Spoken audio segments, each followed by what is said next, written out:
बऱ्याचदा देवाचे जे सेवक इथं उभे राहतात ते आपल्याला वारंवार सांगतात की येशू येणार आहे.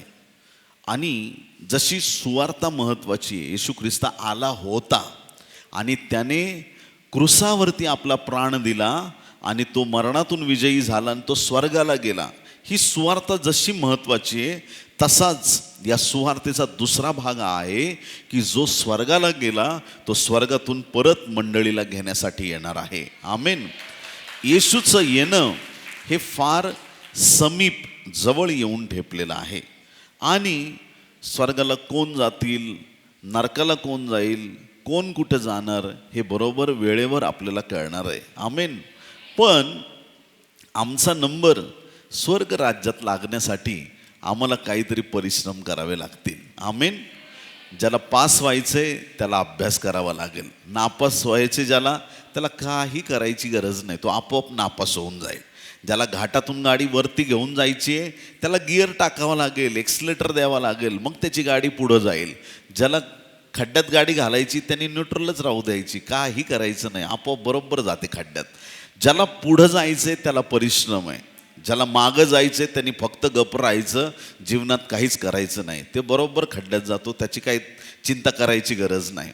मग आता आम्हाला प्रभूबरोबर स्वर्ग राज्यात जायची इच्छा आहे, तर आम्हाला बऱ्याच गोष्टी आम्हाला कळाल्या पाहिजेत. तर स्वर्गाच्या राज्यात प्रवेश होण्यासाठी अनेक गोष्टी पवित्र शास्त्रात दिलेल्या आहेत. आणि स्वर्गाचं राज्य समजण्याआधी हा जो समय चाललेला आहे, हा जो वेळ आहे, या वेळेबद्दल आपल्याला काही गोष्टी महत्त्वाच्या समजल्या पाहिजेत. आमेन. तर बऱ्याच वेळा देवाचे सेवक बोलताना किंवा बायबल वाचताना आपल्याला कळतं की एक काळ होता, प्रारंभीचा काळ. सगळ्यांनी म्हणा प्रारंभीचा काळ. मग त्या प्रारंभीच्या काळात काय होतं? आकाश नव्हतं, पृथ्वी नव्हती, काहीच नव्हतं, तुम्ही नव्हतो, मी नव्हतो. पण तेव्हा जलाशयावर देवाचा आत्मा तळपत होता. तो एकदम सुरुवातीचा काळ आहे, प्रारंभीचा काळ. जसा प्रारंभीचा काळ आहे आणि तेव्हा जगाची निर्मिती झाली, तसा शेवटचा काळ पण आहे असं बायबलमध्ये सांगितलं आहे. कोणता काळ सांगितलं आहे? शेवटचा काळ आहे असं सांगितलं आहे. हा शेवटचा काळ म्हणजे काय? शेवटचा काळ समजण्याआधी एक गोष्ट पक्की लक्षात ठेवा. हे जे संपूर्ण जग तुम्हाला दिसत आहे, जगामध्ये खूप गोष्टी आहेत, जगामध्ये सुंदर गोष्टी आहेत, निसर्ग आहे, आकाशात तारे आहेत आणि खूप बघण्यासारख्या गोष्टी अख्ख्या जगामध्ये आहेत. आणि जे निसर्गप्रेमी लोक आहेत ते निसर्गाच्या सान्निध्यात मन भरून जाऊन बघतात अनेक गोष्टी. जग देवाने फारच सुंदर बनवलेलं आहे आणि काही गोष्टी सैतानाने विक्षिप्त केलेल्या आहेत, काही गोष्टी सैतानाने बिघडवलेल्या आहेत. परंतु तरीसुद्धा एक गोष्ट आहे की ज्या देवाने जग एवढं सुंदर बनवलेलं आहे, जगातले हर एक वस्तू देवाच्या गौरवासाठी बनवण्यात आलेली आहे. परंतु एक दिवस असा येईल, एक दिवस असा येईल. आता तुम्ही मला विचारायचं एक दिवस कसा येईल? मी सांगतो तुम्हाला कसा येईल ते ऐका. जेही तुम्हाला जगात आज दिसत आहे ती एक पण गोष्ट शिल्लक राहणार नाही. ज्या गोष्टीचा घमंड, जगातल्या गोष्टीचा घमंड लोकांनी केलाय, एक दिवशी तो घमंड संपून जाईल. मोठे मोठे हुद्दे हातातून निघून जातील. आमेन म्हणणार का? ज्याचा खूप रुबाब जगामध्ये आहे, एक दिवशी तो रुबाब संपून जाईल. खूप मोठा पहिलवान आहे, एक दिवशी तो शक्तिहीन होऊन पडलेला दिसेल. ज्याचं नाव लौकिक खूप मोठं आहे जगात, असे लोक धुळीस मिळतील असंही तुम्ही पाहणार आहात. ज्या लोकांनी आपल्या संपत्तीचा गर्व बाळगलेला आहे ते भिकारी झालेले सुद्धा तुम्ही पाहणार आहात. फार महत्त्वाची गोष्ट आहे, मी सहज बोलत नाही.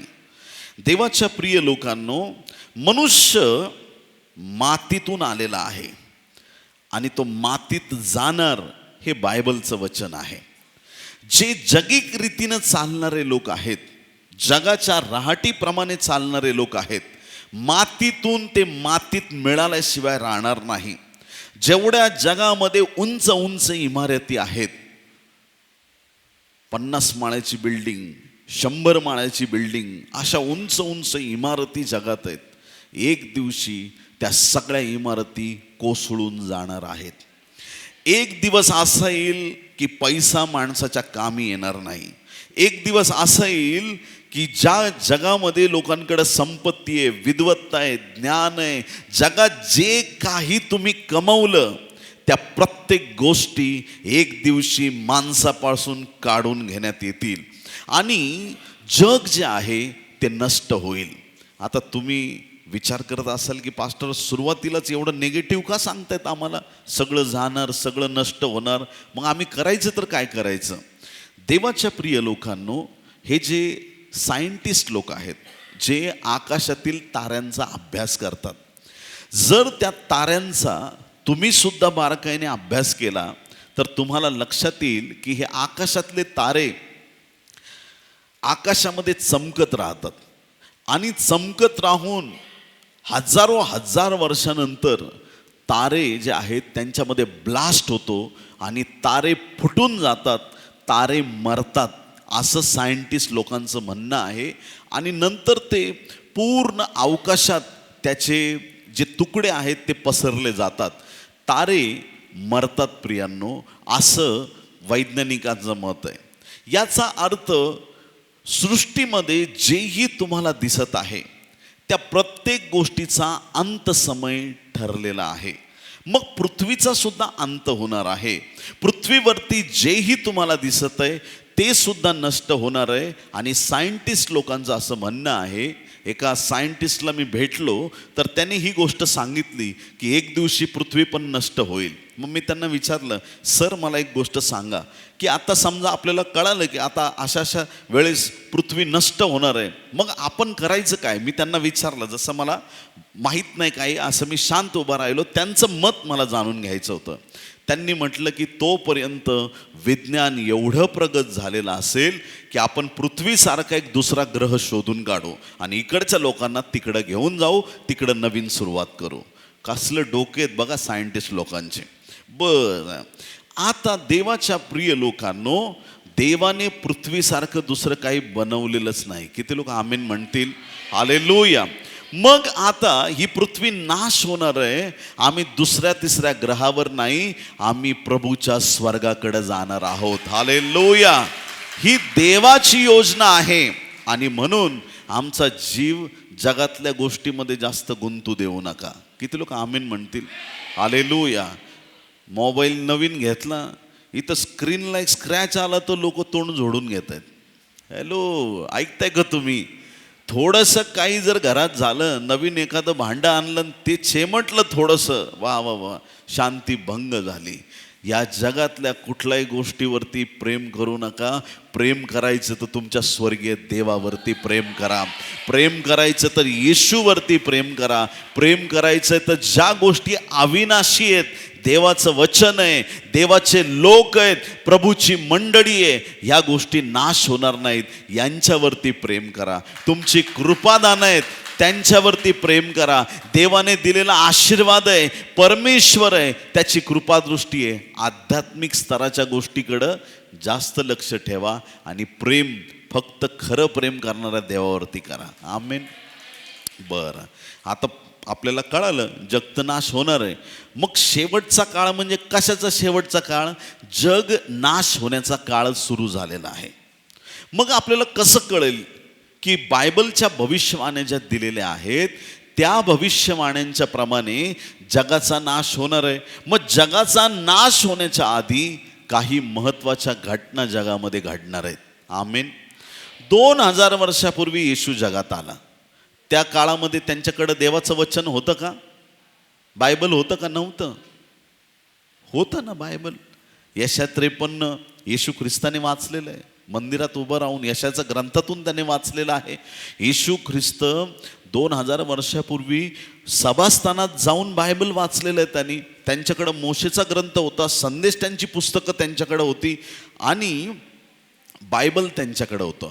यशाया 53 त्यांना तोंडपाठ होतं. आमेन. तेव्हाचे जे लोक होते देवावर विश्वास ठेवणारे, यशाया 53 तोंडपाठ होतं. पण त्या यशाया 53 मध्ये काय लिहिलंय याचा अर्थ त्यांना कळत नव्हता. येशूच्या हातापायामध्ये ते खिळे ठोकत होते, येशूच्या विरुद्ध वागत होते, येशूला क्रूसावर खेळत होते, पण त्याच्याबद्दल लिहिलेलं वचन त्यांना कळत नव्हतं. मग आज पण येशू परत येणार आहे, पण लोकांनी त्याच्या येण्याकडे जर दुर्लक्ष केलं, आधी जशी फसगत झाली तशी परत होऊ शकते. आणि म्हणून आमचं लक्ष देवाच्या पवित्र वचनांकडे असणं गरजेचं आहे. आमेन म्हणाल का? हालेलुया. बोलो येशू मसीह की.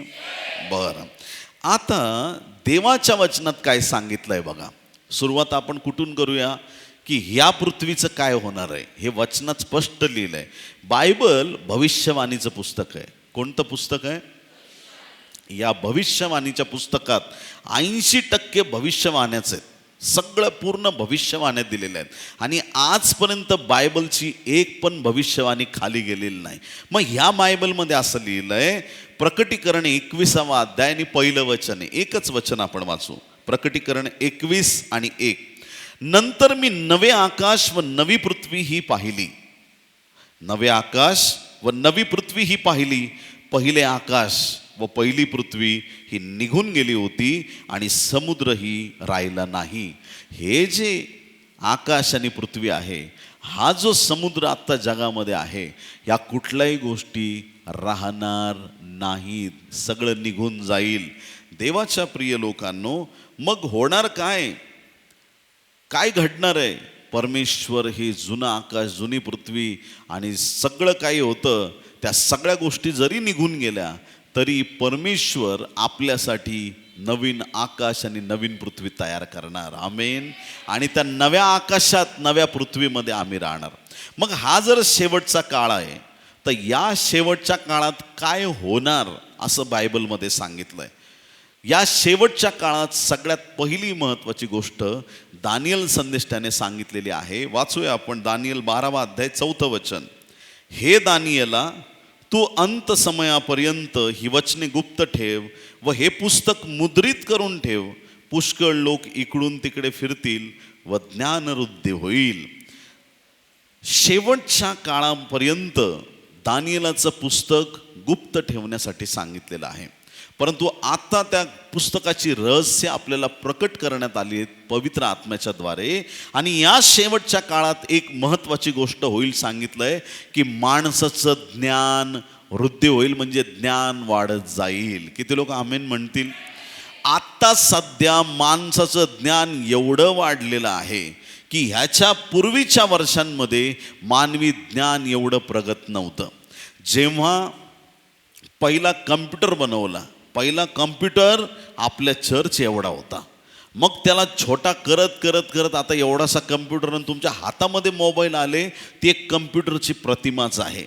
देवाच्या प्रिय लोकांनो, जगामध्ये विज्ञान हे फार प्रबळ होत चाललेलं आहे. ज्ञान फार प्रबळ होत चाललेलं आहे. आज बऱ्याच गोष्टी विज्ञानाच्या जोरावरती माणसाला सहज आणि सोप्या झालेल्या आहेत. सायन्स एवढं डेव्हलप झालं आहे, मानवी ज्ञान एवढं प्रकट झालेलं आहे, वाढत गेलेलं आहे. पूर्वीचा काळ असा होता, एखादी मुलगी सून म्हणून दुसऱ्या घरी गेली तर वर्षभर भेट होत नव्हती. किती दिवस? वर्षभर. आणि मग पत्र व्यवहार चालायचे. मग पत्र, विनंती विशेष पत्र लिहिण्यास, कारण की आम्ही सगळे इथे खुशाल आहोत, असं झालंय आमच्या इकडे, तसं झालंय, पत्र लिहून पाठवले जायचे. आता पत्र व्यवहार तर एकदम कमी झालेत, नाहीच्या बरोबरच. कारण आता एक फोन केला की समोरच्याशी बोलता येतं. आता इथं आपण आहोत, दुसऱ्या देशातल्या व्यक्तीशी आपण बोलू शकतो. सगळं ज्ञान या दिवसामध्ये वाढत गेलेलं आहे. इतकं वाढलेलं आहे की आता सध्या काही देशांमध्ये रस्त्यावरती गाड्या आहेत, गाड्यांमध्ये ड्रायव्हर नाही. बिना ड्रायव्हरची गाडी, फक्त तुम्हाला त्याच्यामध्ये नाव टाकायचे, तुम्हाला कुठं जायचं आहे. तुम्ही त्या ठिकाणाचं नाव टाकलं, ते लोकेशन टाकलं, ती गाडीमध्ये तुम्ही ओके केलं, तुम्ही फक्त गाडीत बसायचं. ती गाडी हॉर्न वाजवणार, ती गाडी बरोबर तुम्हाला घेऊन जाणार, रस्त्यातली ट्रॅफिक ती ॲडजस्ट करणार. ड्रायव्हरच्या शिवाय गाड्या चालत आहेत. अमेरिकेतल्या डॉक्टरला जर वाटलं की एखाद्या भारतातल्या व्यक्तीचं ऑपरेशन करायचं आहे तिथं बसून, तर ती सुद्धा 5G आणि AIच्या टेक्नॉलॉजीने त्यासुद्धा गोष्टी आज शक्य झालेल्या आहेत. आज विज्ञान एवढं प्रगत झालेलं आहे, सायन्स एवढं डेव्हलप झालेलं आहे, आणि ह्या दिवसात मानवी ज्ञान हे फार प्रबळ झालेलं आहे. मानवी ज्ञान फार देवाच्या गौरवाची गोष्ट आहे की देवानेच प्रॉफेसी केलेली आहे, भविष्यवाणी केली, मनुष्याचं ज्ञान वाढत वाढत वाढत जाईल. पूर्वी असं होतं की लेकरं लहानची मोठी व्हायची आणि मग 10वी 12वीला गेली की त्यांचं बोलणं जरा वयस्कर लोकांसारखं असायचं, म्हणजे प्रौढ झालेत. इथं 2-4 वर्षाची लेकरं एवढ्या ज्ञानाच्या गोष्टी बोलत आहेत. एक एक त्यांचं बोलणं विचार करायला भाग पाडतं, आणि ह्या लहान लेकरांमध्येच एवढं ज्ञान बघायला मिळतं, आणि लोक अवाक होतात, एवढ्याशा लेकराला बायबलचे एवढे वचन कसे पाठ झाले, एवढंसं लेकरू आराधना कशी करतंय, एवढंसं लेकरू ह्याला एवढी कशी माहिती आहे, एवढ्याशा लेकराचं बोलणं एवढं भारी कसं काय? कारण की बायबलची भविष्यवाणी आहे, शेवटच्या दिवसात ज्ञान वाढणार आहे. हालेलुया. आज सगळ्यात पहिली गोष्ट पक्की ठेवा, शेवटच्या दिवसात ज्ञानाची वृद्धी झालेली आहे. पूर्वी एखादी गोष्ट बांधायची असली, बांधकाम कैक वर्ष लागायचे. ज्या वेळेस जरुब्बाबेलाचं मंदिर, यरूशलेमेतलं दुसरं मंदिर बांधलं, किती वर्ष लागले? 46 वर्ष. किती वर्ष? 46 वर्ष. आता तिथंच मंदिर नाही आहे त्या जागेवरती, रोमन सम्राटाने येऊन मंदिर पाडून टाकलं, पण परत आता तिथं मंदिर बनवायला 46 वर्ष नाही लागणार. चायनाने अशी टेक्नॉलॉजी डेव्हलप केलेली आहे, 8 दिवसात 10 माळ्याची बिल्डिंग बांधू शकतात. किती दिवसात? 8 दिवसात, एका आठवड्यात 10 माळ्याची बिल्डिंग बांधण्याची शक्ती, कौशल्य, विज्ञान, ज्ञान माणसाने अवगत केलेलं आहे. सांगण्यासारख्या खूप गोष्टी आहेत, पण एवढं पक्क लक्षात ठेवा, ज्ञान जगामध्ये वाढलेलं आहे. ज्यावेळी तिसरं मंदिर उभारलं जाईल त्याला 46 वर्ष नाही, काही दिवसात आणि काही महिन्यातच पूर्ण काम संपलेलं असेल. ही जी आत्ता ज्ञानाची वृद्धी होत आहे, हे पहिलं चिन्ह आहे की जगाचा शेवट जवळ आलेला आहे. आमेन. ज्ञान वाढलेलं आहे. यापूर्वी जे नव्हतं ते आत्ता घडत आहे. दुसरी गोष्ट अशी आहे की धार्मिक क्षेत्रामध्ये फसवणुकीचं प्रमाण वाढणार आहे. कोणत्या क्षेत्रामध्ये? धार्मिक क्षेत्रामध्ये. देवाच्या नावाखाली असत्य पसरवणारे लोक जगात वाढतील. देवाच्या नावाखाली लबाडी करणारे लोक जगात वाढतील, आणि हे बायबलचं पवित्र वचन आहे. वाचूया आपण मत्तई 24 अध्याय 23 आणि 24 वचन. मत्तई 24, 23 आणि 24 वचन. त्यावेळेस जर कोणी तुम्हाला म्हटले, पहा ख्रिस्त येते आहे किंवा ते आहे, तर ते खरे मानू नका. आज तुम्हाला कोणी सांगितलं आंबड चौफुलीवरती येशू उभा आहे, आपण काय करायचं? लगेच धावत धावत जायचं का नाही जायचं? बोलत नाही. तुम्ही काय शपथ घेऊन आले का? कुणी सांगितलं औरंगाबादला आज येशू आलेला आहे, पाळक साहेब म्हणतील आज आपलं चर्च आहे, विकास कांबळे पास्टर येणार ना तिकडं, कुठं जाणार तुम्ही? तुम्ही चर्चला येणार का येशू ख्रिस्त तिकडं आलाय औरंगाबादला त्याच्याकडे येणार? येशू नको तुम्हाला? सावध व्हा. येशू ख्रिस्त जेव्हा येईल तो औरंगाबादला आणि उस्मानाबादला नाही येणार, तो मेघावरती आरूढ होऊन येईल. हालेलुया. आकाशामध्ये येईल. त्याच्यामुळे कोणी जरी म्हटलं हमारे चर्च में ही यीशु मसीह है, बाकी किसी चर्च में नहीं, हमारे ही चर्च में आओ, वो लोग झूठे हैं. जहां पर 2 या 3 उसके नाम से इकट्ठा होते हैं, उनके मध्य में वो आ जाता है. हालेलुया. येशू आमच्यामध्ये आत्मिक रूपाने उपस्थित आहे. या दिवसात पुष्कळ खोटे ख्रिस्त उठले आहेत. रशियामध्ये एक व्यक्ती स्वतःला येशू म्हणत आहेत आणि त्याला फॉलो करणारे कितीतरी जण आहेत. कोरियामध्ये एक व्यक्ती, काय चिंगचांग चो नाव आहे, मला नाही लक्षात त्याचं, आणि तो म्हणतो की यरूशलेम माता ही आपली आई आहे आणि येशू ख्रिस्त तिकडं कोरियामध्ये आलेला आहे. देवाच्या प्रिय लोकांनो, खोट्या शिक्षणापासून सावध राहा. कुणी पण येऊन तुम्हाला जर सांगितली एखादी गोष्ट, तुम्ही म्हणाल की मला तर एवढं बायबल माहीत नाही, आपल्या पास्टरांकडे यायचं, त्यांना विचारायचं, पास्टर साहेब तिथं येशू ख्रिस्त आला ते खरं आहे का? मग पास्टर तुम्हाला मार्गदर्शन करतील. ते लबाड आणि ढोंगे आहेत. आम्ही आमची मंडळी सोडून कुठंही भरकटायचं नाही. हालेलुया. शेवटच्या काळात फार फसवेगिरी वाढणार आहे आणि ह्या दिवसात ती फसवेगिरी वाढत आहे. काय होणार? पहा, ख्रिस्त येथे आहे किंवा तेथे आहे तर ते खरे मानू नका, कारण खोटे ख्रिस्त व खोटे संदेष्टे, कोण कोण? खोटे ख्रिस्त व खोटे संदेष्टे उठतील व साधेल तर निवडलेल्यांना देखील फसवावे म्हणून मोठी चिन्हे व अद्भुते दाखवतील. खूप चमत्कार करून दाखवतील, पण ते लोक खोटे संदेष्टे असतील. असं शेवटच्या काळात होणार आहे. कसं कळणार देवा हा खरा आहे का खोटा? मी फसलो तर काय करू? खूप सोपी गोष्ट तुम्हाला सांगतो, ऐकता तुम्ही? कसं ओळखायचं हा संदेश खोटा आहे की खरा आहे? संदेश तर भारी आहे, मग ह्याला कळणार कसं आपल्याला खोटा आहे की खरा आहे? तुमच्यामध्ये देवाचा पवित्र आत्मा आहे. हालेलुया. तो पवित्र आत्मा बरोबर लबाडाला एक्सपोज करणारा आहे, बरोबर दाखवून देईल. जेव्हा पेरणारा आला, गहू पेरून निघून गेला आणि नंतर सैतान आला आणि तो निधन पेरून गेला. शांत बस, दोन्ही वाढू दे. हालेलुया. एक दिवस येईल, गहू कोठारात साठवलं जाईल, निधन सगळं जाळून टाकण्यात येईल. तुझं ते काम नाही. त्या लबाड संदेशाबद्दल बोलू नको, फक्त तोंड उघडशील तेव्हा माझ्या गौरवासाठी बोल. हालेलुया. बोल येशू मसीह की. काही लोकांनी तर कॉन्ट्रॅक्टच घेतलंय. हा असा बोलतो, तू तसा बोलतो, यांनी असं केलं, त्यांनी तसं केलं, आणि मी बघा किती भारी आहे. ऐकताय तुम्ही चर्च? सैतान तुमचा वेळ वाया घालवत आहे. हालेलुया. जे लबाड आहेत त्यांच्यासाठी फक्त प्रार्थना करा आणि स्वतःचं जीवन सुरक्षित ठेवा. जे देवाच्या राज्यात खोटं काही पेरत आहेत त्यांच्यापासून सावध राहा. सगळंच पेरलं जाईल, पण ज्यावेळेस गहू उगवतील त्यावेळेस गहू बरोबर बाजूला काढले जातील. आम्ही गव्हासारखं सत्व देणारं आणि गव्हासारखं देवाला प्रिय असणारं जीवन आम्ही जगलं पाहिजे. हालेलुया. बिलकुल आम्ही चुकीच्या गोष्टींच्या मागं जाता कामा नये. आपली मंडळी, मेन सगळ्यात पहिली महत्त्वाची गोष्ट, आपलं चर्च कधीच सोडायचं नाही. किती लोक आमेन म्हणतील? आता नोहाच्या तारवात किती लोक वाचले? 8 लोक वाचले. ते तारवाच्या आत होते का बाहेर होते?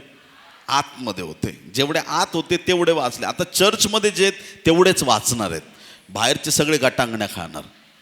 आता समजा हे तारू आहे देवबापाचं, एखादा म्हटला जरा 2 महिने बाहेर फिरून येतो, ऐकतं का नाही ऐकत तुम्ही? पास्टर साहेबांना तोंडच नाही दाखवलं 2 महिने, ना फोन ना भेट ना चर्चला येणं, 2 महिने गायब. आणि त्याच्यातच येशूचं येणं झालं आणि तो तिकडं पापात पडला. तुम्हाला काय वाटतं तो स्वर्गात जाईल?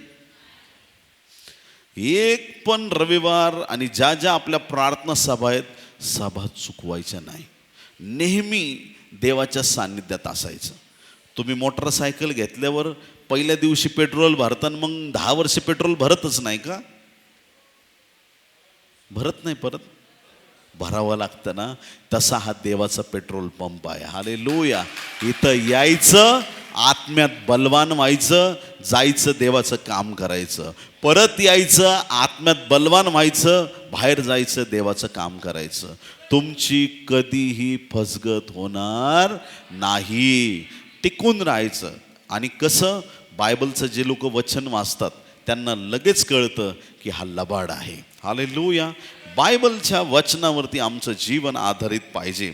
पुढं सांगितलेलं आहे, कारण खोटे ख्रिस्त व खोटे संदेश ते उठतील व साधेल तर निवडलेल्यांना देखील फसवावे म्हणून मोठी चिन्हे व अद्भुते करतील. देवाच्या लोकांनो, या दिवसामध्ये खोटेपणा वाढणार आहे. कुठं वाढणार आहे? जगामध्ये वाढणार आहे. आणि काही लोक येशूचं नाव घेऊन चुकीच्या गोष्टी पसरवायचा प्रयत्न करतील. पण आम्ही त्या गोष्टीसाठी सतर्क असलं पाहिजे. येशू ख्रिस्त इथं उतरलाय, येशू ख्रिस्त तिथं आलाय, हा माणूसच येशू ख्रिस्त आहे. अशा ज्या वेळेस गोष्टी तुमच्या पुढे येतील त्या वेळेस तुम्ही स्वतःला सावरलं पाहिजे आणि त्या गोष्टीपासून आम्ही दूर राहिलं पाहिजे, स्वतःला अलिप्त ठेवलं पाहिजे. बुद्धी ज्ञान वाढणार. दुसरी गोष्ट, धार्मिक क्षेत्रामध्ये फसवणुकी होणार. तिसरी महत्त्वाची गोष्ट म्हणजे जगामध्ये युद्ध वाढणार आहेत. कोणत्या गोष्टी वाढणार आहेत? युद्ध. मार्क 13वा अध्याय आणि 7वं वचन. आणखी तुम्ही लढायांविषयी ऐकाल व लढायांच्या अफवा ऐकाल, तेव्हा घाबरू नका. लढायाविषयी पण ऐकाल आणि अफवा पण ऐकाल, तेव्हा घाबरू नका. ह्या गोष्टी होणे अवश्य आहे, परंतु तेवढ्यानेच शेवट होणार नाही. लढाईने जगाचा शेवट होणार नाही. आज जगामध्ये एवढे न्यूक्लिअर बॉम्ब बनवून ठेवलेले आहेत, सगळ्यांनी बनवलेत. आणि ते जर सगळे बॉम्ब फोडले तर जगातला एक पण माणूस जिवंत राहणार नाही. एवढं त्यांनी तयारी करून ठेवलेली आहे. जर डोके फिरले, ह्याने त्याच्यावर बॉम्ब टाकला, ह्याने याच्यावर बॉम्ब टाकला, जगात एक पण माणूस राहणार नाही. एवढं त्यांनी न्यूक्लिअर एनर्जी, अणुबॉम्बची शक्ती लोकांनी, वेगवेगळ्या देशांनी जमा करून ठेवलेली आहे. युद्ध वाढणार आहेत असं बायबल सांगतं. युद्ध वाढणार आहेत कंटिन्यू. मागे युक्रेन बरोबर रशियाचं युद्ध झालं. अनेक युद्ध कंटिन्यू होत आहेत. भारत पाकिस्तान तर चालूच आहे. कंटिन्यू देशाच्या विरुद्ध उठलेले आहेत. प्रियांनो, इस्रायल राष्ट्राला सगळ्या बाजूंनी गराडा घातलेला आहे. मागे गाझा बरोबर युद्ध झालं. अनेक राष्ट्र जे आहेत, कधी सिरियाकडून अटॅक आहे, परत जॉर्डन त्यांच्या विरोधामध्ये आहे, इजिप्त देश त्यांच्या विरोधात आहे, सौदी अरेबिया, म्हणजे जेवढे देश इस्रायलच्या बाजूला आहेत ते सगळे देश इस्रायलच्या विरुद्ध उभे आहेत. नेहमी त्या ठिकाणी तणावग्रस्त वातावरण असतं. इस्रायल राष्ट्रामध्ये सतत वॉर चालू आहे, युद्ध चालू आहे. आणि बायबल सांगतं, जेव्हा तुम्ही निरंतर युद्धाविषयी गोष्टी ऐकाल तेव्हा लक्षात घ्या की शेवट जवळ आलेला आहे. हालेलुया. राष्ट्रांवरती उठलंय. राष्ट्रांवरतीच द्या सोडून, पण बायबलच्या भविष्यवाणीप्रमाणे भाऊ भावाच्या विरोधात गेलेला आहे.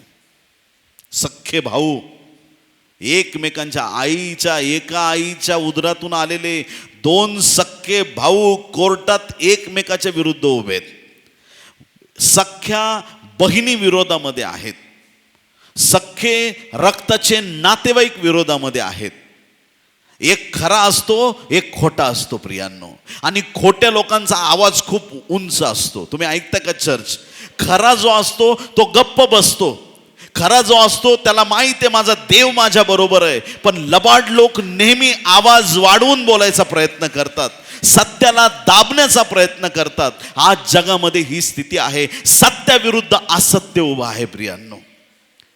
दोन देश भांडत असतील, युद्ध होत असतील, तर त्या युद्धाच्या मागे आम्ही हे पण कळायला पाहिजे, घराघरात भांडणं आहेत, समाजामध्ये भांडणं आहेत, राज्यामध्ये, गावागावांमध्ये भांडणं आहेत. जे ते फक्त स्वतःसाठी आणि स्वतःपुरता विचार करणारे लोक आत्ता ह्या दिवसांमध्ये आम्हाला पाहायला मिळत आहेत. भारताचा इतिहास असा आहे की सर्व धर्म, सर्व जाती, सगळे लोक पूर्वीपासून एका जीवाने, एका मनाने राहणारा हा देश आहे. किती लोक आमेन म्हणतील? इथं कोणी उच्च नाही, इथं कोणी गरीब नाही, कोणी श्रीमंत, सगळ्यांना एका दृष्टिकोनातून बघितलं जायचं. परंतु काही लोक समाजामध्ये तेढ निर्माण करत आहेत. काही लोक चुकीचे विचार पसरवत आहेत. काही लोक वेगवेगळ्या रीतीनं भांडण तंटे पेटवण्याचा प्रयत्न करत आहेत स्वतःच्या स्वार्थासाठी. मग ह्या परिस्थितीत आम्ही काय करावं प्रियांनो? या परिस्थितीत देवाच्या लोकांनी स्थिर टिकून राहिलं पाहिजे. पती पत्नीने प्रार्थना केली पाहिजे. आम्हाला देवाने जोडलेलं आहे, मनुष्याने आम्हाला तोडू नये. किती लोक आमेन म्हणतील? परिवारात ऐक्य पाहिजे, भावाभावांमध्ये, बहिणी बहिणींमध्ये, घरातल्या कुटुंबामध्ये, शेजाऱ्यांमध्ये, समाजामध्ये ऐक्य असलं पाहिजे, ही देवाची इच्छा आहे. परंतु जर हे ऐक्य तुम्ही मागितलं, परमेश्वर तुम्हाला देईल. हालेलुया. जगामध्ये संकट असतील, युद्ध असतील, पण तुमच्या जीवनात आणि तुमच्या घरात देवाची शांती असणार आहे. हालेलुया. कारण आम्ही जगाचे नाही, आम्ही स्वर्गाचे लोक आहोत. आमच्यासाठी जगाच्या गोष्टी नाहीत, आमच्यासाठी स्वर्गाच्या गोष्टी आहेत. आणि म्हणून आम्ही जर देवावरती भरोसा ठेवलेला आहे, परमेश्वराच्या इच्छेप्रमाणे आम्ही चालत आहोत, तर आम्हाला सैतानी गोष्टीचा अनुभव येणार नाही. हालेलुया. प्रेमाने प्रत्येक भांडण मिटतं प्रियांनो. किती लोक आमेन म्हणतील? हालेलुया. कशाने भांडण मिटतं? प्रेमाने. नवरा चिडलेला असला तर बायकोने डबल चिडून नाही दाखवायचं. आमेन. वास्तविक प्रत्येक व्यक्तीला पवित्र आत्मा मिळणं गरजेचं आहे. एका आशीर्वादित लेकराचं लग्न एका शापित व्यक्तीबरोबर केल्यामुळे आयुष्यभर या लेकराला, या मुलीला छळ आणि त्रास सहन करावा लागतो. सगळ्यात मोठी चूक आहे ही देवाच्या राज्यामध्ये. सगळं विस्कळीत. काय काय विस्कळीत? ऐका. एक निर्णय चुकला, सगळं विस्कळीत. ही त्याला सुधरवायचा प्रयत्न करेल, पण त्याने ठरवलंय मला सुधरायचंच नाही. तो चर्चला येणार नाही, तो नीट वागणार नाही, आणि ही बहीण, ही मुलगी रात्रंदिवस रडत राहील. शेवटी ती आईला फोन करेल, मम्मी काय केलंस ग माझ्या जीवनाचं वाटोळं? ती म्हणून, बेटा काय झालं? अरे हा नुसता दारू पितोय, हा नुसता व्यसनाधीन आहे, ह्याच्याबरोबर मी नांदतेय, तू काय माझं करून दिलंस आई हे असं. आई तिथं टेन्शनमध्ये, माझ्या लेकराला मी तळ हाताच्या फोडासारखं जपलं आणि नवरा तिला त्रास देतो. त्या आईबापाला घास गोड लागणार नाही. तो जो परिवार आहे आईबापाचा, तो डिस्टर्ब, मुलाच्या घरचे डिस्टर्ब, सगळं डिस्टर्ब. एक निर्णय चुकला, एक निर्णय. आणि मग जर का इकडचे माहेरचे त्या लोकांना काही बोलायला गेले, तर त्यांना असं वाटतं की तुम्ही आम्हाला कशाला बोलता, आमच्या मुलाची चूक आहे, तुम्ही आम्हाला बोलू नका. अरे पण मुलगा तुमचा आहे. आईबाप म्हणून तुम्ही तुमच्या मुलाला समजावून सांगा. लग्नाच्या आधी काही लोक खोटे नाट्या गोष्टी बोलतात. मग काही लोक विचार करतात, पास्टर साहेब ते तर सगळं होऊन गेलं, आता पुढं काय करायचं? झालं लग्न समजा माझं, पण मी काय करू? एकच करा, अशी प्रार्थना आज देवाकडं करा की प्रभू परमेश्वरा, तू शाऊलाचा पाऊल करणारा देव आहेस. मागचे माझे चुकले असतील निर्णय, पण इथून पुढं माझ्या जीवनावर तुझा आशीर्वाद दे. प्रभू आजही ती परिस्थिती बदलायला तयार आहे, पण इथून पुढची जी तुमची पिढी आहे, अजिबात अशा व्यक्तीबरोबर लग्न होऊ देऊ नका ज्या व्यक्तीला पवित्र आत्मा मिळालेला नाही. आत्मिक लोकांचे विवाह आत्मिक परिवारातच झाले पाहिजेत. आमेन. पुढं काळजी घ्या.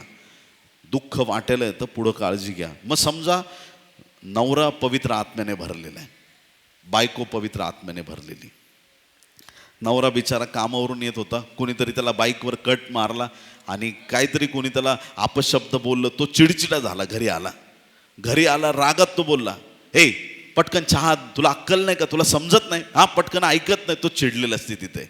पण ती किचनमध्ये देवाची दासी आहे, ती येईल, ती चहा देईल, म्हणेल थोडं शांत व्हा, आपल्या घरात प्रभू येशू ख्रिस्त आहे. हालेलुया. नवरा म्हणाल, अरे सॉरी माझं चुकलं, मी उगाच तुझ्याशी रागाने बोललो. काय झालं, का चिडलं? नाही ग, मला असं रस्त्यात एक जण भांडला, प्रभूने माफ करायला लावलंय, द्या सोडून. घर शांत झालं. पण जर का ती दुष्ट आत्म्याने भरलेली असेल,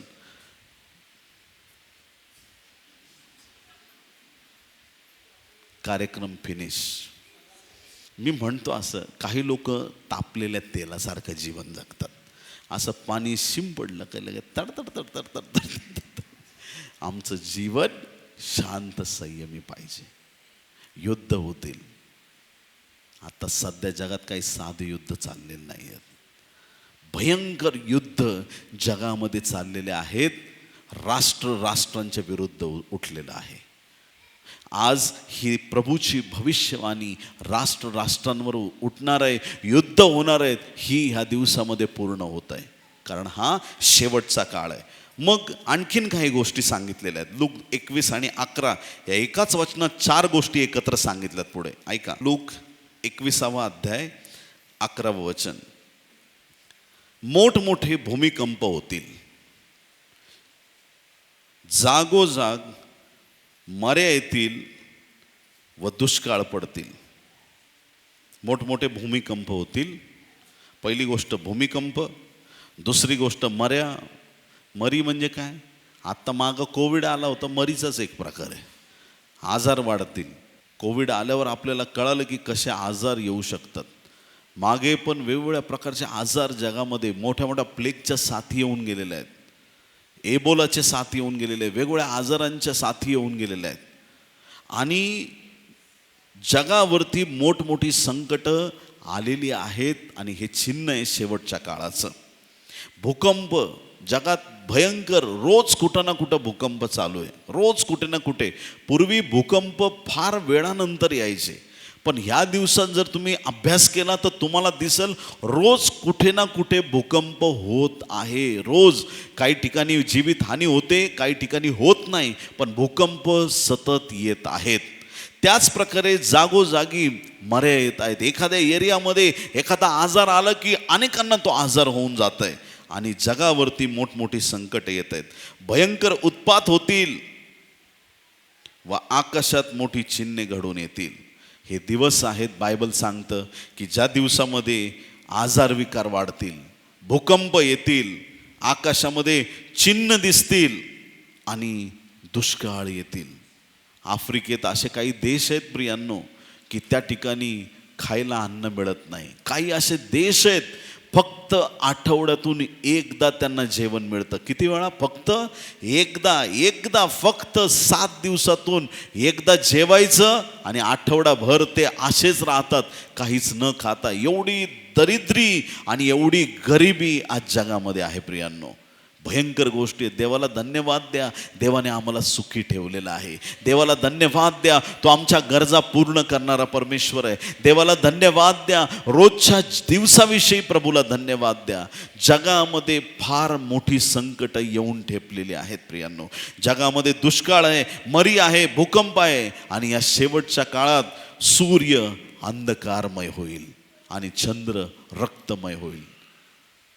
आपल्या इकडून एवढा क्लिअर दिसत नाही, पण काही देशांमध्ये काही ठराविक घटनांच्या वेळेस चंद्राचा रंग लाल होतो प्रियांनो. चंद्राचा अनेक देशात, आपल्या भारतातून एवढं क्लिअर नाही दिसत, पण काही देशांमधून, ठराविक देशातून दिसतं की चंद्र रक्तमय झालेला आहे. ही चिन्ह आहेत, आकाशामध्ये चिन्ह घडत आहेत. बायबलमध्ये लिहिल्याप्रमाणे ही चिन्ह घडत आहेत आणि परमेश्वर चिन्हांच्या द्वारे बोलणारा देव आहे. दुष्काळ, मरी, भूकंप सगळ्या गोष्टी होत आहेत. जगामध्ये लोकांचं ज्ञान वाढलेलं आहे, धार्मिक क्षेत्रामध्ये फसवणूक होत आहे, युद्ध वाढत आहेत, मरी वाढत आहेत, दुष्काळ वाढत आहेत, आकाशामध्ये चिन्ह दिसत आहेत, भूकंप होत आहेत. आता हे सगळं होत असताना एवढ्यावरती जगाचा शेवट होणार नाही प्रियांनो. तुम्हाला आणि मला एक ख्रिस्ती विश्वासणारे म्हणून एक गोष्ट कळाली पाहिजे. ऐका, गलतीकरासपत्र 4 अध्याय 28 आणि 29 वचन. बंधुजन हो, इसहाकाप्रमाणे तुम्ही अभिवचनाची संतती आहात. कसली संतती? आपण सगळ्यांनी म्हणा, अभिवचनाची. वा, अभिवचनाची संतती आहात. परंतु त्यावेळेस देह स्वभावानुसार जन्मलेल्या मुलाने आत्म्यानुसार जन्मलेल्या मुलाचा छळ केला, तसा आताही होत आहे. आमेन. अब्रामाचं एक संतान देह स्वभावाचं आणि दुसरं आत्मिक स्वभावाचं, आणि दोघांमध्ये एक मतभेद किंवा वेगळेपणा पाहायला मिळतो. या वचनाचा डायरेक्ट तुम्हाला अर्थ सांगतो, जास्त आडेवेडे न घेता सरळ स्पष्ट अर्थ आहे. जे लोक देहिक आहेत, जगिक आहेत, ते आत्मिक लोकांचा छळ करतात. किती लोक आमेन म्हणतील? जर घरामध्ये सगळे लोक पापातलं जीवन जगत आहेत, एक व्यक्ती प्रार्थनेला सुरुवात करायला लागला की बाकीचे मिळून त्याला त्रास द्यायला सुरुवात करतात. एक व्यक्ती ज्यावेळेस आपलं जीवन प्रभू येशूला देतो, त्यावेळेस त्याच्या आजूबाजूचे लोक त्याचा द्वेष करायला सुरुवात करतात. ज्यावेळेस तुम्ही आत्मिक जीवन जगता, त्यावेळेस आजूबाजूचे लोक तुमचा द्वेष करायला सुरुवात करतील. पण तरी सुद्धा जे प्रभूमध्ये टिकून राहतात ते धन्य आणि ते आशीर्वादित लोक आहेत. हालेलुया. जे छळाला घाबरत नाहीत, जे कुठल्याही धमकीला भीत नाहीत, जे कुणी काही म्हटलं तरी त्यांना परिणाम होत नाही, ज्यांना येशूचं प्रेम मिळालेलं आहे, त्यांना जगाच्या द्वेषाचं काहीच वाटत नाही, ज्यांच्यावर देवाचा हात आलेला आहे, त्यांना जगात कुणाची भीती वाटत नाही, ज्यांना माहिती आहे माझा येशू जिवंत आहे आणि तो माझ्याबरोबर आहे, लोक काही म्हटलं तरी चालतील, त्यांना फरक पडत नाही. ते कोणावरती निराश आणि नाराज होत नाही. ते विजयी जीवन जगतात, ते सामर्थ्यवान जीवन जगतात आणि त्यांचं जीवन परमेश्वर आशीर्वादित करतो. हालेलुया. दैहिक लोक आत्मिक लोकांचा छळ करतात. योहान 15 अध्याय 18 वचन, येशू ख्रिस्ताबद्दल काय घडलं पहा. योहान 15 आणि 18. जग तुमचा द्वेष करते, तर तुमचा द्वेष करण्यापूर्वी त्याने माझाही केला आहे हे तुम्हाला माहीत आहे. लोकांनी येशूचा द्वेष केला, लोकांनी येशूला छळलं, हे आम्हाला माहीत आहे. दैहिक लोक आत्मिक लोकांना छळण्याचा नेहमी प्रयत्न करतात. आज तुमची निंदा झाली, चेहरा उतरवायचा नाही. किती लोक आमीन म्हणतील. हालेलुया.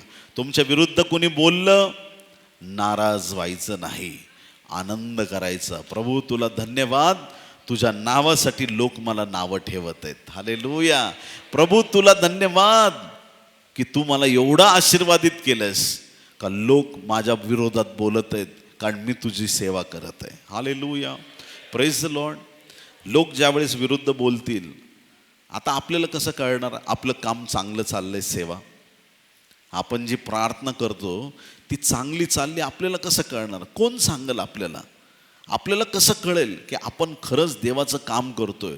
आपल्याला सांगण्यासाठी स्वर्गातून देवदूत नाही उतरणार, देवदूत नाही म्हणणार अरे वा तू खूप छान सेवा करतो, अशी सेवा करत राहा. देवदूत नाही सांगणार, तुमच्या आजूबाजूचे लोक येऊन सांगतील काय त्या देवाची सेवा करतो, म्हणजे मी देवाची सेवा करतो. हालेलुया. अरे काय ते आराधना करतो, याचा अर्थ मी खरी देवाची आराधना करतो. जेव्हा तुमच्या वैऱ्यांना झळ लागेल, जेव्हा तुमचे वैरी तुमच्या विरुद्ध उठतील, जेव्हा तुमची निंदा होईल, तेव्हा समजा की तुम्ही देवाचं काम करत आहात. हालेलुया. आणि मी अजून एक धाडस करून वाक्य बोलतो, ज्या सेवकाची निंदा होत नाही तो सेवक खरा नाही. Praise the Lord. जर तुमच्या विरोधात कोणी बोलत नाही, याचा अर्थ सेवेत कुठंतरी अजून कमी आहे, सेवा वाढवावी लागेल. हालेलुया. जेवढी तुमची निंदा होईल, देव तुम्हाला तेवढं उंच करत जाईल. हालेलुया. जेवढी निंदा होईल तेवढं देव तुम्हाला उंच करत जाईल. हालेलुया. मी आत्ता हे सगळ्या ज्या गोष्टी सांगतोय, मनाला भीती वाटण्यासारख्या गोष्टी आहेत. राष्ट्र राष्ट्रांवर उठेल, अणुबॉम्ब टाकतील, पण तुझ्या घराला धक्का लागणार नाही. ऐकलं का मी काय बोललो? ऐकलं का? शेवटचा काळ आहे जगासाठी, माझ्यासाठी आत्मिक सामर्थ्याचा काळ आहे. हालेलुया. एलियाच्या काळी दुष्काळ पडला. कोणाच्या काळी? आणि एलियाला काय होतं? ओहळाचं पाणी प्यायचा आणि कावळे येऊन त्याला अन्न द्यायचे. देवाच्या प्रिय लोकांनो, एलिया करीन त्या ओहळावरती आहे, करीन ओहळावरती, आणि त्याला पाणी आहे, त्याला अन्न आहे. मला एक साधा प्रश्न विचारायचा आहे, काळ दुष्काळाचा होता का सुकाळ होता? अरे दुष्काळ होता, पण दुष्काळ कोणासाठी? आम्हाला फरक पडत नाही. हालेलुया. काळ शेवटचा आहे, युद्ध होतील जगासाठी, आमच्यासाठी नाही. हालेलुया. राष्ट्र राष्ट्रांवर उठतील, भांडण तंटे होतील, अनेक गोष्टी होतील, पण आमच्यासाठी नाही. आमच्यावर देवाचा हात आलेला आहे. हालेलुया. मी स्वतः बघितलंय, वैरी प्लॅनिंग करतात, असं करू तसं करू, हे करू ते करू, आणि इकडं मी एका शब्दात कॅन्सल करतो, येशूच्या नावात तुमचे प्लॅन रद्द.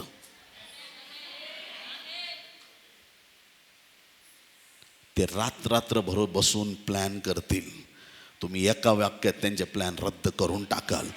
देव तुमच्या वैऱ्यांना आंधळ करणार आहे. जे तुमच्या विरुद्ध उठलेले आहेत, तुम्ही त्यांच्या समोरून जाल पण तुम्ही त्यांना दिसणार नाही, कारण देवाच्या पुत्राच्या रक्ताच्या आड तुम्हाला घेतलेला आहे. देवाचा सामर्थ्याचा हात तुमच्या जीवनावरती आहे. संकटाचा काळ जगासाठी आहे, पण हा मंडळीच्या वृद्धीचा आणि वाढीचा काळ आहे. हा पवित्र आत्म्याचा काळ आहे. हा काळ देवाच्या गौरवाचा आहे. हा काळ चिन्ह चमत्कारांचा आहे. हा काळ देवाच्या पवित्र आत्म्याच्या अग्नीचा आहे. हालेलुया. हा काळ देवाच्या गौरवाचा आहे. हा काळ भविष्यवाण्यांचा आहे. हा काळ मुर्दे उठवण्याचा काळ आहे. हा काळ चिन्ह चमत्कारांचा काळ आहे. हा काळ मंडळीला मजबूत करण्याचा काळ आहे. Praise the Lord. जगासाठी शेवटच्या काळामध्ये फार फसवणुकी होतील, पण देवाचं जे खरं घर आहे तिथं एकही खोटा सिद्धांत प्रवेश करणार नाही. जिथं देवाचे लोक आहेत तिथं एकही सैतानी अडखळण शिरू शकणार नाही, कारण की ख्रिस्ताची विशेष कृपा मंडळीवरती आहे. हालेलुया. शेवटच्या काळात प्रीती थंडावेल सांगितलंय. कोण थंडावेल? मत्तई 24 आणि 12 मध्ये लिहिलंय. मत्तई 24 अध्याय 12 वचन. आणि अनिती वाढल्यामुळे पुष्कळांची प्रीती थंडावेल. याचा काय अर्थ आहे? ज्यावेळेस मंडळींची प्रभू बोलत आहे, प्रकटीकरण 3 अध्याय 15 आणि 16 वचनामध्ये, प्रकटीकरण 3, 15 आणि 16, तुझी कृत्य मला ठाऊक आहे. तू शीत नाहीस व उष्ण नाहीस. तू शीत किंवा उष्ण असतास तर बरे होते, पण तू तसा नाहीस, कोमट आहेस. कसा आहे? कोमट आहेस. म्हणजे उष्ण नाहीस, शीत नाहीस, म्हणून मी तुला आपल्या तोंडातून ओकून टाकणार आहे, बाहेर काढून टाकेल तुला मी. देव सांगत आहे. कोमट जीवन नाही जगायचं. पवित्र आत्म्याची आग मिळाली आहे, आणि ती आग मिळाल्यानंतर जे उष्ण जीवन आहे आपल्याकडं, उष्ण म्हणजे एकदम प्रज्वलित जीवन. मेणबत्ती छोटी आहे, आग लावली त्याला, ती आग गरम असते का गार असते? गरम असते. जर ख्रिस्ताच्या प्रीतीची आग आपल्यात आहे म्हणजे आपण उष्ण आहोत. पण ती उष्ण असणारी गोष्ट किंवा ती आग ज्यावेळेस सैतान विझवायचा प्रयत्न करतो, त्यावेळेस लोक इकडचे राहत नाहीत, तिकडचे राहत नाहीत. चर्चला आले का एकदम हालेलुया, आणि घरी गेले की हवागुल. कोणी काय बोललं का लगेच भांडायला तयार, कोणी काय बोललं की शिव्या द्यायला तयार. चर्चमध्ये येणारे लोक बाहेर जाऊन काही कधी कधी चुकीच्या गोष्टी वागतात, पण आम्ही तसं नसावं. आम्ही जगाचा प्रकाश आहोत. हालेलुया. चर्चमध्ये आलो तरी जगाचा प्रकाश, रस्त्यावर गेलो तरी जगाचा प्रकाश, घरामध्ये बसलो तरी जगाचा प्रकाश, खिसे रिकामे झाले तरी, सर्दी खोकला झाला तरी, अडचण आली तरी, का प्रकाश बदलतो नंतर? वात विझायला लागते का? नाही. देवाच्या प्रिय लोकांनो, जी आग आपल्यात आहे, काही लोकांना मी पाहिलं प्रियांनो, कदाचित माझं बोलणं तुम्हाला टोचेल, पण मी नाही बोललो तर कोण बोलणार प्रियांनो? हालेलुया. तुमचा भाऊ म्हणून ऐका, देवाचा अभिषिक्त म्हणून ऐका, कान उघडे ठेवून ऐका. काही लोक प्रभूकडे येतात, इतका आवेश दाखवतात, प्रभू मी तुझ्यासाठी काही करील, प्रभूसाठी एकदम मनापासून काम सुरू करतात. जीवनात काय अडचणी आल्या का त्यांचा आवाज कमी होतो, आमेन म्हणत नाही, प्रेज द लॉर्ड म्हणत नाही, आत्म्यात थंड होऊन जातात. प्रभूला हे मान्य नाही. हालेलुया. Praise the Lord. 1996 साली वयाच्या 15व्या वर्षी मी माझं जीवन प्रभूला दिलं प्रियांनो. हालेलुया. जग कळण्याआधी मला येशू कळाला. तेव्हा जसा मी गुडघ्यावर रडत होतो, आजही माझे अश्रू तसेच माझ्या प्रभूच्या उपस्थितीत चालू आहेत.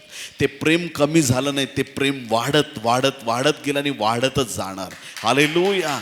ख्रिस्तासाठी आमचा आवेश कशानेही कमी होता कामा नये. हालेलुया. आमचा आवेश कमी होता कामा नये. प्रत्येक वेळेस आमच्यात ती आग झळकली पाहिजे. देवाचं तेज आमच्या जीवनातून झळकत राहिलं पाहिजे. देवाची उपस्थिती आमच्या जीवनामध्ये असली पाहिजे. काय होतं माहिती आहे का, सुरुवात जेव्हा असते आपली प्रार्थना जीवनात, आपण प्रार्थना करतो, हे देवा मी प्रार्थना करतो, या भावाचं डोकं दुखत आहे त्याला बरं कर. मग तुम्ही कळकळून प्रार्थना करता, तुम्हाला समजतं की देवाशी कसं बोलायचं आहे, कसं मागायचं आहे. यशा 53:5 लिहिलं आहे, तुला बसल्या फटक्यांनी मला आरोग्य मिळालं आहे, येशू तू आम्हाला बरं केलं आहे, ते आरोग्य आम्ही स्वीकारतो. या भावाचं डोकं बरं कर, या भावाचं डोकं बरं कर, या भावाचं डोकं बरं कर, प्रभू याला बरं कर. तुम्ही प्रार्थना करता आणि त्या व्यक्तीला आरोग्य मिळतं. हालेलुया. प्रभू तुला धन्यवाद, प्रार्थना ऐकली. नंतर ज्यावेळेस तुम्ही त्याच प्रकाशनामध्ये, त्याच सामर्थ्यात तुम्ही चालत जाता. पूर्वी जे तुम्ही 2 तास प्रार्थना करायचे ना, नंतर तुम्ही एकदाच म्हणता ह्याला बरं कर आणि तो लगेच बरा होतो. हालेलुया. आणि अजून पुढे जाऊन तुम्ही म्हणत पण नाहीत बरं कर, तुम्ही नुसतं बघता आणि देव त्यांना मुक्त करतो. तुमच्या संपर्कात येणारे लोक बरे होतात. मी काय म्हणतो तुम्ही ऐकलं का? तुमच्या संपर्कात येणारे लोक बरे होतात. तुम्ही आता देवाची उपस्थिती घेऊन चालणारे लोक आहेत. देवाचं सामर्थ्य घेऊन चालणार. ती पवित्रता, ती उपस्थिती जेव्हा तुम्ही घेऊन चालता, तुम्हाला रिक्वेस्ट करावी नाही लागत, देवा असं कर, देवा तसं कर. फक्त तुम्ही एखाद्या घरात पाऊल जरी टाकलं, त्या घरामध्ये सगळ्या गोष्टी बदलून जातात. प्रियांनो, सगळ्या गोष्टी, देवाची उपस्थिती येते, देवाचं अद्भुत काम त्या घरामध्ये व्हायला सुरुवात होते. जर देव तुमच्या बरोबर, तुम्हाला खात्री आहे, जर तुम्हाला गॅरंटी आहे तुमचा प्रभू तुम्हाला सोडत नाही, तुम्हाला खात्री आहे की देवाचा आत्मा तुमच्यामध्ये आहे, मग जो सर्वश्रेष्ठ आहे तो आपल्यामध्ये. बोले येशू मसीह की. देवाची अशी उपस्थिती देवाने तुमच्यात दिली आहे. काळ शेवटचा आहे. आमचा शेवट नाही आहे, तो जगाचा शेवट आहे. आम्हाला सार्वकालिक जीवन आहे. आम्ही जीवनातून जीवनात पार जाणार आहेत. आम्हाला घाबरायची गरज नाही. कोणी किती ओरडून संदेश देऊ, आता अँटी ख्राइस्ट येणार आहे, आता असं होणार आहे, आता तसं, तू गप. मला फरक नाही पडत, कारण मी ख्रिस्ताची वधू आहे, मी ख्रिस्ताचं लेकरू आहे, मी मंडळीचा भाग आहे. मला वेगळं करण्यात आलेलं आहे. जगावरची संकट माझ्या परिवारावरती आणि माझ्या जीवनावरती येणार नाहीत. हालेलुया. थोडीशी निंदा, थोडासा छळ आला तर घाबरून जाऊ नका. अडचणींमुळं भयभीत होऊ नका. त्याच्यामुळे तुमच्या जीवनामध्ये तुम्हाला जाणवेल की तुम्ही देवापासून दूर गेलेले आहात. कधीच निराश होऊ नका. प्रीती जी देवाने दिलेली आहे ती कधी थंड पडू देऊ नका. आमेन. नेहमी प्रेमाने बोला. मूड चांगला असला फक्त तेव्हा नाही, मूड कोणी खराब केला तरी प्रेमानेच बोलायचं. किती लोक आमेन म्हणतील? थोडं कठीण काम सांगतो मी तुम्हाला, परंतु पवित्र आत्मा ज्याला आहे त्याच्यासाठी हे सोपं आहे. हालेलुया. Praise the Lord. तेलाची बॉटल आहे, तेलाने भरलेली आहे, त्याच्यातून पाणी काढता येईल का? नाही शक्य, कारण तेल भरलंय ना आतमध्ये. तसंच आमच्यात प्रीती भरलेली असली ना, प्रीतीच बाहेर निघेल. हालेलुया. बोलण्यातून प्रीती, दृष्टीतून प्रीती, वागण्यातून प्रीती, शब्दातून, प्रत्येक गोष्टीत प्रेम आणि प्रेमच दिसल. आधी ख्रिस्ताच्या प्रीतीने भरले जा आणि ही देवाच्या प्रेमाची आग कधीही विझू देऊ नका. आमेन. हालेलुया. शेवटच्या काळात ह्या गोष्टी होणार आहेत. प्रीती थंडावेल. कुणाची? जगाची, मंडळीची नाही. मंडळी प्रेमात आणि देवाच्या सामर्थ्यात वाढत जाईल. काय आपण पाहिलं, काय शिकलो? ज्ञान वाढत जाणार. धार्मिकतेच्या क्षेत्रात फसवणूक केली जाईल, आम्ही फसणार नाही. ज्ञान कितीही वाढलं तरी त्या जगाच्या वाढलेल्या ज्ञानामुळं आम्हाला त्रास होणार नाही. का? कारण आम्हाला स्वर्गीय देवाचं ज्ञान आहे, जगाचं नाही. हालेलुया. जे सर्वश्रेष्ठ ज्ञान आहे ते ख्रिस्त येशूच्या ठायी ठेवलेलं आहे. कलसेकरासपत्र 2 अध्याय 3 वचनामध्ये ते ज्ञानाचे बुद्धीचे निधी ख्रिस्तामध्ये जे गुप्त ठेवलेले आहेत ते आम्हाला प्राप्त झालेत. जगाच्या ज्ञानापेक्षा स्वर्गाचं वरचढ ज्ञान आपल्याकडं आहे. जगामध्ये युद्ध वाढले तरी आमच्यामध्ये शांती राहणार आहे. जगात दुष्काळ आले तरी देव आमच्या गरजा पूर्ण करणार. आमेन. हालेलुया. काही लोकांना खूप टेन्शन येतं, पेट्रोल महाग झालंय, चला आंदोलन करू, तू घरी गप बस. हालेलुया. मी काय म्हणतो, पेट्रोल 1000 रुपये जरी लिटर झालं तरी तुझ्या गाडीमध्ये पेट्रोल फुल असणार आहे. हालेलुया. कारण तू तुझ्या देवाचं काम करत आहेस. दुष्काळ जगासाठी, महागाई जगासाठी, पण परमेश्वर तुझ्या गरजा पूर्ण करणारच. हालेलुया. मरी आली, कोरोना कंटाळून निघून गेला. किती लोक आमीन म्हणतील. कोरोना बनला असेल यांना फरक पडत नाही. Praise Lord. आपण कोरोना प्रूफ लोक आहोत. देवाने आमचं संरक्षण केलेलं आहे. कोरोना यो नाही तर कोरोनाचा बाप यो. हालेलुया. कोरोना म्हणत असन, मैं कोरोना मुझे रोना पड़ा इन लोगों के सामने. कोरोना रोते रोते चला गया प्रियो. हालेलुया. मरी आली, निघून गेली.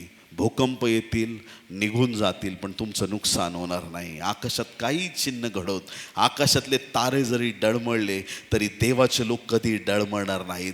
ते स्थिर आणि खंबीर उभे राहतील. विश्वासणाऱ्यांचा छळ झाला तरी त्या छळामध्ये परमेश्वर तुम्हाला टिकून धरणार आहे. तुमच्या डोळ्यांना दिसेल पण तुम्हाला बाधा करणार नाही. अनेक सैतानाच्या ज्या काही प्लॅन्स असतील, फक्त तुमच्या एका प्रार्थनेने ते प्लॅन रद्द केले जातील. परमेश्वर तुम्हाला आशीर्वादित करेल. प्रीती थंडावेल, जगाची थंडावेल, मंडळीची थंडावणार नाही. कारण जगातलं प्रेम जगिक आहे, आमच्यामध्ये आगापे प्रेम आहे. ही न विझणारी देवाच्या वचनाची, देवाच्या सामर्थ्याची, देवाच्या प्रीतीची आग आहे.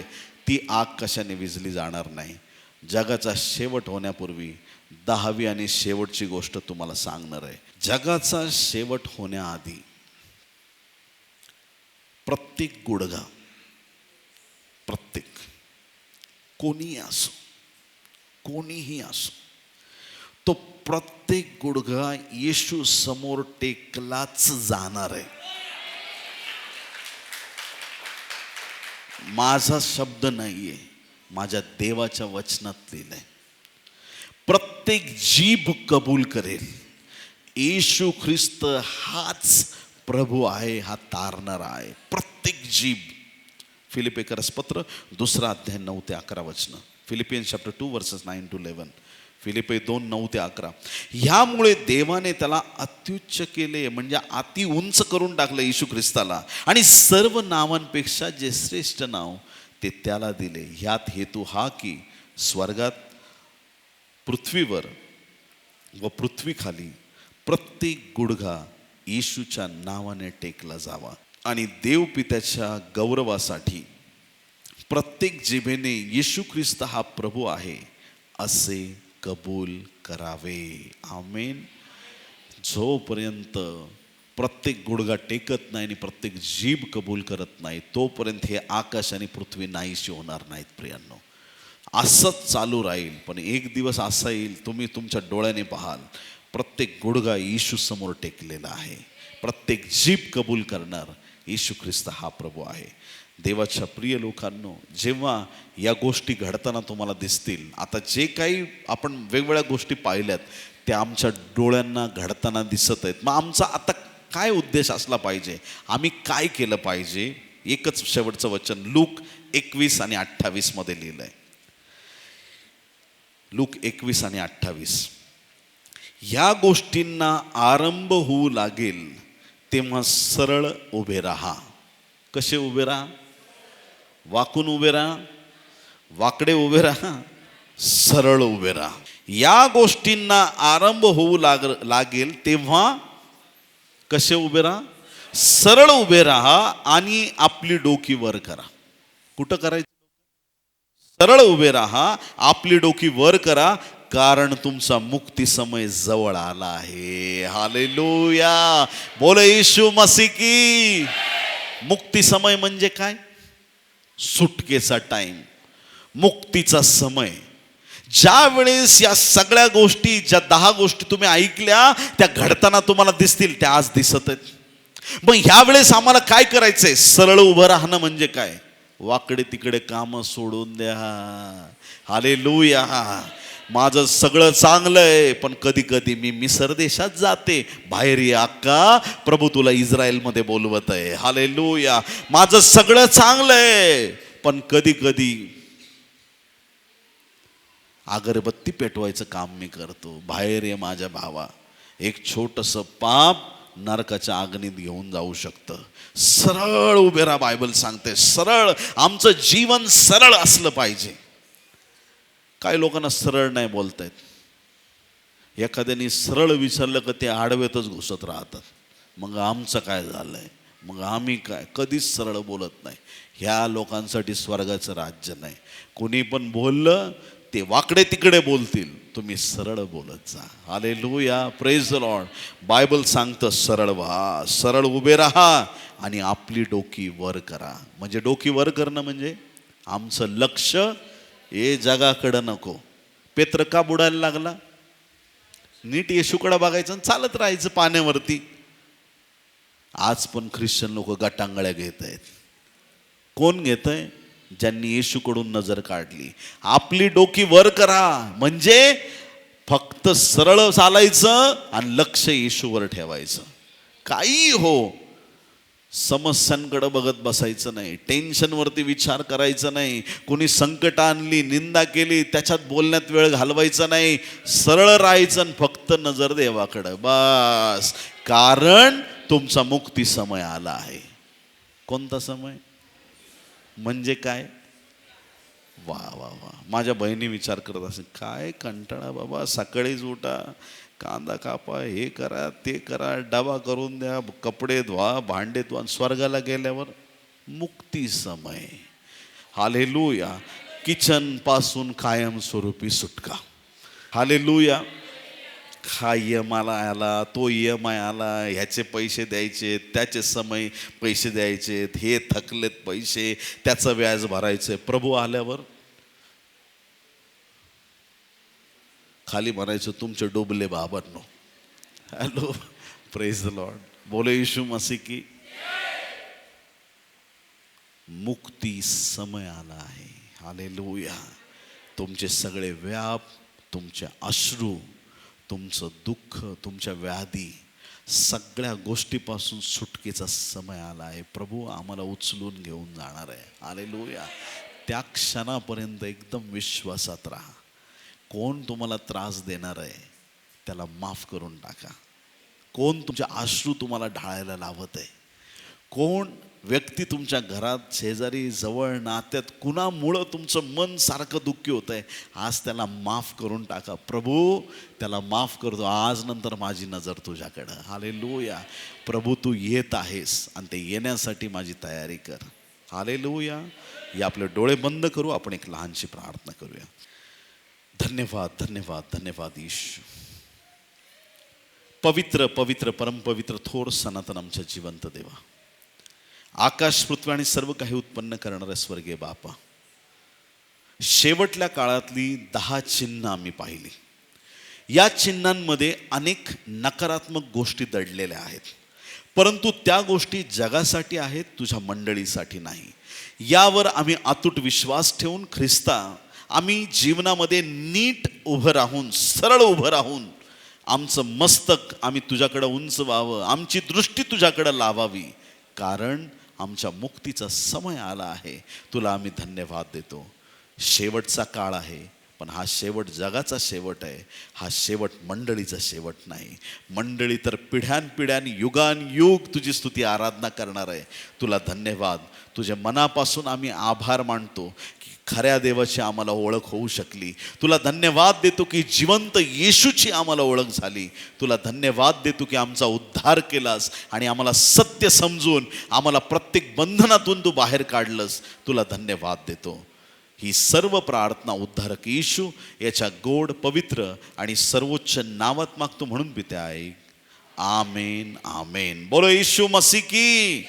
टाळ्या वाजून प्रभूला धन्यवाद देऊया. जोरदार टाळ्या येशूसाठी.